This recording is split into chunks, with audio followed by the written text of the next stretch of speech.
জীবন মানে তাতে ওঠানামা থাকবে, একরাশ আনন্দের পরেই বিষাদ। কিন্তু জীবনের আসল সুখ, শান্তি কিভাবে পাবেন? বর্তমান যুগে মানুষের অবসাদের অন্ত নেই। কেরিয়ার, সম্পর্ক, স্বাস্থ্য, আর্থিক পরিস্থিতি, পরিবার নিয়ে মানুষ অবসাদে ভোগেন। জীবনে এগিয়ে চলার ইচ্ছাটুকুও হারিয়ে ফেলেন অনেকে। এমন পরিস্থিতিতে শান্তি পাবেন কিভাবে? জানলে অবাক হবেন, আপনার নিজের দোষেই শান্তি বিঘ্নিত হচ্ছে। আপনি চাইলেই আপনার জীবনে শান্তির জোয়ার আনতে পারবেন। কিভাবে? কিভাবে? গৌতম বুদ্ধের এই 10টি বাণী মেনে চললেই তার সুখ মিলবে।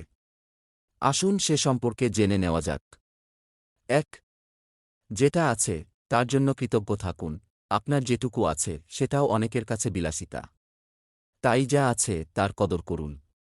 কি নেই তার হিসাব করলে কোনোদিনই সুখী হতে পারবেন না। ২. অতীত ঘাঁটবেন না। ঠিক যেভাবে সাপ খোলস ছাড়ে, সেভাবেই অতীতকে ছেড়ে দিন। অতীত নিয়ে ভাবার কোনো মূল্য নেই। ৩. রাগ নিয়ন্ত্রণে রাখুন। আপনার রাগের জন্য হয়তো কোনো শাস্তি পাবেন না, কিন্তু এই রাগই আপনাকে শাস্তি দেবে। ৪. বর্তমানে বাঁচুন। অতীকে নিয়ে ভাববেন না, ভবিষ্যতের স্বপ্নও দেখবেন না। বর্তমানে মনোযোগ দিন। ৫. সত্য সবচেয়ে শক্তিশালী। সূর্য, চাঁদ এবং সত্য, এই ৩টি ধ্রুবকে কখনো বদল করা যায় না। ৬. ইতিবাচক ভাবুন। আপনার মানসিকতাটাই সব। আপনি যেটা ভাববেন সেটাই হয়ে উঠবেন। ৭. হাল ছাড়বেন না, অতীত যতই কঠিন হোক না কেন। নতুন করে সূচনা করার ক্ষমতা আমাদের সকলের মধ্যে রয়েছে। ৮. একলা চলো। জীবনে চলার পথে কাউকে পাশে পাচ্ছেন না? একলা এগিয়ে চলুন। ৯. আপনার শরীর মূল্যবান। আপনার শরীর আপনার আধ্যাত্মিক জাগরণের মাধ্যম।